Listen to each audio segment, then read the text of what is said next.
दोस्तों नमस्कार, मैं मनोज कुमार शर्मा एक बार फिर गॉड से भक्तों से तंग आ गया हूं और उन गॉड से भक्तों से ही बात करना चाहूंगा। उन गॉड से भक्तों से बात करना चाहूंगा जो अपने मुंह का जो मवाद है वो डालते रहते हैं हर सोशल मीडिया पर, हर नारी के प्रति, हर व्यक्ति के प्रति। तो मैं गॉड से भक्तों को एक चैलेंज देना चाहूंगा कि गॉड से भक्तों, अगर आपकी सरकार ना होती उससे पहले क्यों ना बोले थे, क्यों ना बोले थे? मोदी की सरकार आने से पहले क्यों तुम्हारे मुंह में दही जम गया था? आज गालियां दे दे करके हिंदुस्तान की संस्कृति को बदनाम कर रहे हो। हिंदुत्व की संस्कृति को आप एक तरह से हिंदुओं को आतंकवादी बनाने की कोशिश कर रहे हो।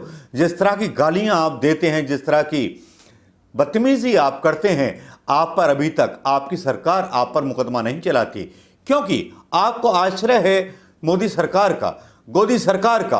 सीधे सीधे आरोप लगाने में मुझे डर नहीं लगता, क्योंकि आप किसी को भी धमका सकते हैं, किसी को भी मार सकते हैं, किसी का भी बुरा भला कर सकते हैं। तो मोदी भक्तों को मेरी एक चेतावनी है, समझ जाइएगा, होश में आ जाइएगा, गालियां देने से पहले सुधर जाइएगा।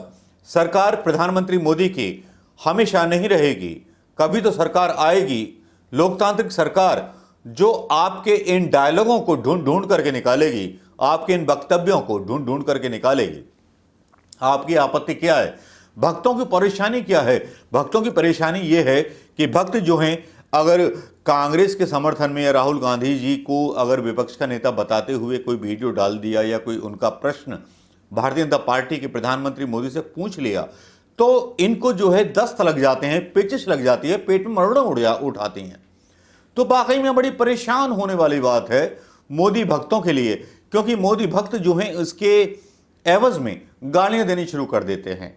लेकिन इसका जवाब नहीं देते कि चीन अंदर घुस आया है तो आप अपने प्रधानमंत्री मोदी जी से पूछो, लेकिन मोदी जी से नहीं पूछेंगे। राफेल आ गया है, गोदी मीडिया ये बताएगा, राफेल की आवाज सोमवार से चलनी शुरू हो जाएगी और बुधवार को राफेल आएगा। मतलब बेगानी शादी में अब्दुल्ला दीवाना। वाकई में प्रधानमंत्री मोदी के जितने भी भक्त हैं, ये संगी जितने भक्त बड़े भरे पड़े हैं, इनके अंदर ना तो अकल है, ना ज्ञान है, ना कुछ है, बस गालियां देना चाहते हैं या कॉपी पेस्ट करके गालियां मारते हैं। उनकी कॉपी पेस्ट गालियां, उनका भी मुझे स्वागत है, मैं उनका धन्यवाद करता हूं कि गालियां देना चाहते हैं तो और भी दें। मोदी भक्तों, सुधर जाओ, अगर नहीं सुधरे तो आपको देश सुधार देगा। क्योंकि आज की डेट में देश में बहुत ज़्यादा अशांति फैली हुई है। कोरोना को लेकर क्या आपने कोई सवाल प्रधानमंत्री जी से पूछे? कोरोना में जिस तरह से लोगों की लाशों को जलाया जा रहा है उसके बारे में कोई सवाल पूछा? शायद नहीं पूछा होगा। आपने मंदी में बेरोजगार हुए लोगों से सवाल पूछे? शायद नहीं पूछा होगा। भक्तों की परेशानी ये है कि जो प्रधानमंत्री मोदी जी बोल देते हैं टीवी मीडिया पर आकर के, बस वही उनके लिए सत्य होता है, वरना देश जाए भाड़ में और मोदी आ जाए आड़ में। बस यही इनका एक नारा है। देश से इनको प्यार नहीं है मोदी भक्तों को। ये भक्त हैं सांवर करके, गोवलकर कम्युनिटी है जो देश के हिंदू, मुसलमान, सिख, ईसाइयों के साथ अन्याय करने के साथ जुटी हुई है। इसीलिए 70 साल में पहली बार नारा लगा दिल्ली के अंदर, और वो आम आदमी पार्टी के पूर्व नेता कपिल मिश्रा की तरफ से, जिसने ये बोला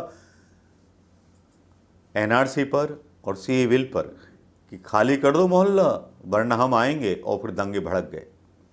दंगों की नियत आपकी रहती है, देश को बनाने की फितरत आपकी नहीं रही। वरना आप बताइए मोदी जी ने कितनी फैक्ट्रियां बनाई, कितने स्टेशन बनाए, कितना क्या बनाया, लेकिन बेग तो सब कुछ दिया। भक्तों को अगर ये भी नजर नहीं आता तो मेरी नजर में गद्दार हैं मोदी भक्त, गद्दार हैं संघ के भक्त, गद्दार हैं जो अपने प्रधानमंत्री मोदी को अंधा मान करके, मतलब खुद अंधे होकर के सपोर्ट कर रहे हैं। लानत है, तुम हिंदुस्तानी कहलाने के लायक नहीं हो। भक्तों, आप हिंदुस्तानी कहलाने के लायक नहीं हो। You are not suppose to do as a countryman. आप गद्दार हो, गद्दार थे, गद्दार हो और गद्दार रहोगे। मेरा ये सख्त संदेश है आपको। कोई सपोर्ट करे ना करे, लेकिन मैं जानता हूं कि हिंदुस्तान के 125 करोड़ या 135 करोड़ लोग इस बात को मानेंगे, क्योंकि जिस तरह से कोरोना पर आपके मोदी जी का तिल टूटा है, उस तरह से लगता है कि मौतों पर भी राजनीति शायद आप ना कर पाओगे। आप डरते हैं हर चीज़ से, आप डर जाएंगे हर उस चीज़ से जो चीज़ प्रधानमंत्री मोदी से सवाल पूछती है, सवाल करती है।